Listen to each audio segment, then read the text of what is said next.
آج پورن موویز، گندی فلمیں، آج یہ گندی فلمیں بچوں سے ان کا بچپن چھین رہی ہیں، گھروں سے شرم و حیا کو چھین رہی ہیں، لڑکیوں سے ان کی غیرت کو چھین رہی ہیں۔ کیا کر رہی ہے؟ وہ نشے کی لت ہے، وہ شراب کی لت ہے، وہ ڈرگس کی لت ہے، وہ ہیروئن، گانجا اور چرس کی لت ہے۔ آج سروے بتا رہے ہیں، ہماری میڈیا کی رپورٹ بتا رہی ہے، مسلمانوں کے علاقوں میں ڈرگس زیادہ استعمال ہو رہے ہیں، مسلمانوں کی کالونیوں اور بستیوں میں ڈرگس کا استعمال زیادہ ہو رہا ہے۔ میرے پیارے بھائیوں، یہ کیا کر رہے ہو تم؟ یہ کیا کر رہے ہو تم؟ اپنے جسم کو کھوکھلا کر رہے ہو، اپنے آپ کو برباد کر رہے ہو، خودکشی کر رہے ہو، سوسائڈ کر رہے ہو۔ ہمارا نوجوان سگریٹ پیتا ہے دوستوں کے ساتھ اور سمجھتا ہے کہ بڑا اچھا کام کر رہے ہیں۔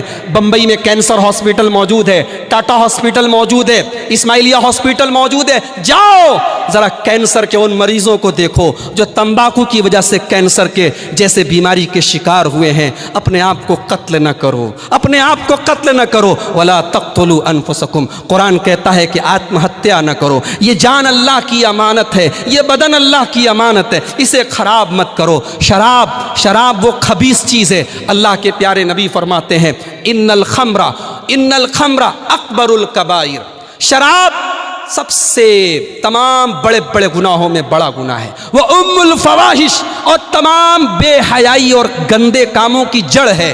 من شربہا وقع علی امہ وخالتہ وعمتہ، شراب پینے والا اپنی ماں کے ساتھ بھی زنا کر سکتا ہے، اپنی خالہ کے ساتھ بھی کر سکتا ہے، اپنی پھوپھی کے ساتھ کر سکتا ہے۔ دنیا میں زیادہ تر کرائم، زیادہ تر جرم اسی بمبئی میں 2-3 سال پہلے ساکی ناکہ میں میں نے آج تک پر وہ نیوز دیکھی تھی، آج بھی یوٹیوب پر موجود ہوگی۔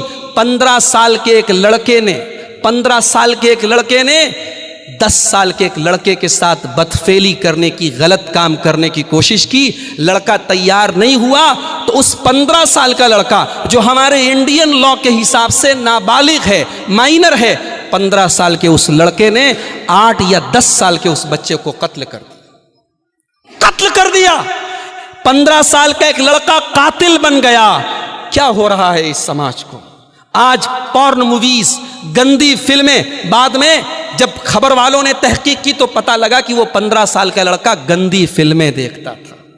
آج یہ گندی فلمیں بچوں سے ان کا بچپن چھین رہی ہیں، گھروں سے شرم و حیا کو چھین رہی ہیں، لڑکیوں سے ان کی غیرت کو چھین رہی ہیں۔ میرے پیارے بھائیوں، اللہ کے پیارے نبی نے حضرت ابو ذر غفاری سے کہا تھا اتق اللہ حیث ما کنت، جہاں بھی رہو اللہ سے ڈرو، جہاں بھی رہو اللہ سے ڈرو۔ رات کا اندھیرا ہے، کمرہ بند ہے، تم اپنے بیڈ روم میں اکیلے ہو، کوئی نہیں دیکھ رہا ہے، ابا بھی نہیں دیکھ رہے، اماں بھی نہیں دیکھ رہے، کوئی کیمرہ بھی نہیں ہے، مگر اللہ کا کیمرہ 24 آور آن ہے، اللہ کا کیمرہ چالو ہے، اللہ دیکھ رہا ہے۔ اس کو کیا جواب دو گے؟ آج گندگی کا وہ سارا سامان ایک موبائل کی شکل میں، انٹرنیٹ کی شکل میں آپ کے ہاتھوں میں ہے، اور انگلی کا ذرا سا ٹچ کرنا ہے۔ میرے بھائیوں، دنیا کی کوئی طاقت آپ کو اس گندگی میں جانے سے نہیں روک سکتی ہے۔ صرف ایک چیز ہے، اللہ کا ڈر اپنے دل میں پیدا کر لو، اللہ کا تقوی اپنے دل میں پیدا کر لو، نماز کی پابندی کرنا شروع کر دو، نمازی بن جاؤ،